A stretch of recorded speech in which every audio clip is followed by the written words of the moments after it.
Well, yes, we are back in the studio. So, would you like to tell us why your roll cage is legal? Yeah, Colin, why is yours legal? How did you manage to make it legal? Well, one day, the cop stopped me on the road. The LTA guy stopped me on the road and brought me back to STA. So they basically said, yeah, your roll cage doesn't pass. So went on to LTA, and what we basically came away with was, well, follow one rule on onemotoring.com. Roll bars should not block driver's view. So I asked their opinion, does it block a driver's view? They said no.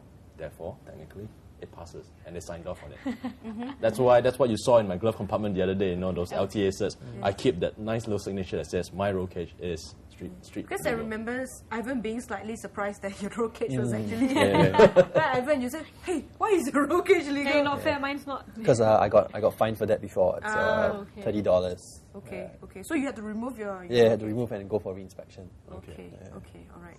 But the way you've modded your cars are quite different from the way normal race car drivers would modify their cars. But before we go more into that, let's just take a quick look at why these guys' pimped-up rides are Zhng the way it is.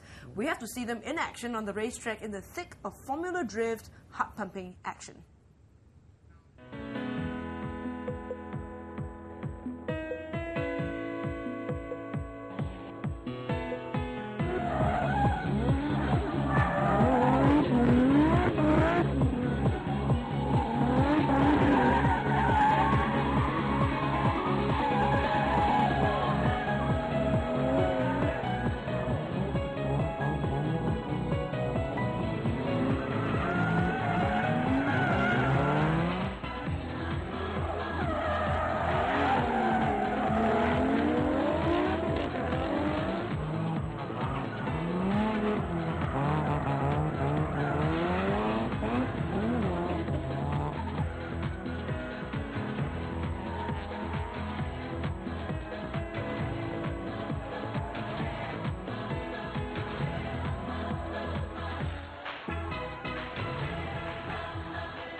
It's a lot of smoke, lots of burning rubber. I remember covering that event, Formula Drift in April. That's it was so hot, and the smell of burning rubber was just in your face.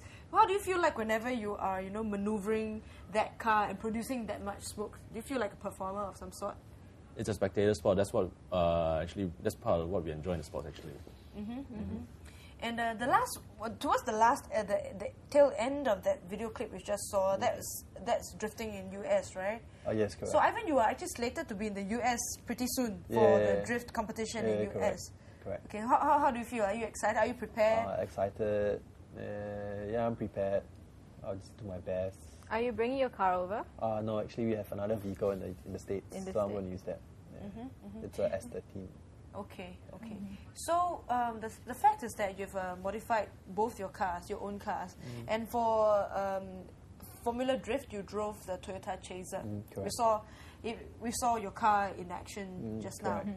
How do you feel that you fare against international competition? Because from Thailand, from Japan, US, you're all down here in Singapore in April. Yeah. I feel that we as Singaporeans, we're not bad because in terms of practice, we have much less practice. So if you did qualify in the best of 16, then I think it's quite good actually. Yeah. And Ivan, you yourself are quite high profile in terms of local drifting, the local drifting scene. Okay, yeah. So for yourself, do you consider yourself a pro drifter? I won't consider myself a pro drifter, but I would always be looking at ways to improve myself, to better myself, to go in faster, to get more angle, more smoke. Yeah. So, how about Colin? I guess, well, for professional drift drivers, see those in the US, they are like either fully funded or fully sponsored by one entity of a company. You see those Rockstar Energy cars, you see those like fully taken over by Apexi. So those cars, those drivers, they do it. They live, they breathe, and they basically eat on the track, and that's their day job. But most of us, we have our day jobs. For me, I'm a teacher. I'm a school teacher by day, and Formula Drift driver by weekends or something like that. Not necessarily by night. And we only have one vehicle. Whereas factory back teams, right, they have at least 3 to 5 vehicles. Do you think there could be professional drift drivers or professional race drivers in Singapore one day? Yeah, in the near future.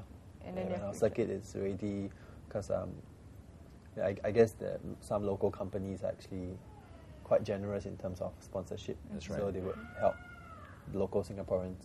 How does one get to be a professional driver? Well, for ourselves, each of us entered this field of motorsports basically out of our own pockets first. We bought our cars. We slog in our day jobs, and here our pride and joy is our car itself. Yeah, so how much did you pay for your cars? Both of you have the exact same model. Colin, how much did you pay for your car? I bought it when it was about close to 3 years old, second hand. It was about $85,000. Okay, how much did you top up to modify your car? Well, currently the car's been modified for handling and stability. Not much done to the engine yet. So I spent about $10,000 for just that much.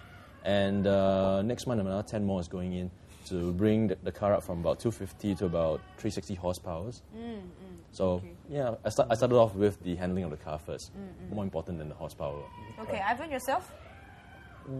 How much you spend on your car and how much more did you spend on it? Yeah, I bought it at 89.5 when it was 2 years old. And I spent about close to 20 or more in terms of handling and power. Like Colin was saying, handling, right? That's the most important thing you should always start off with. The trouble is a lot of people start off with the engine first. Yeah, they make power. Yeah, that's why they crash. That's why they crash. Either the tires are not good enough or the brakes can't stop. Yeah. Well, we have to go for a break right now, but after we come back from the break, we'll look more at the hardware and what these guys are talking about. All right.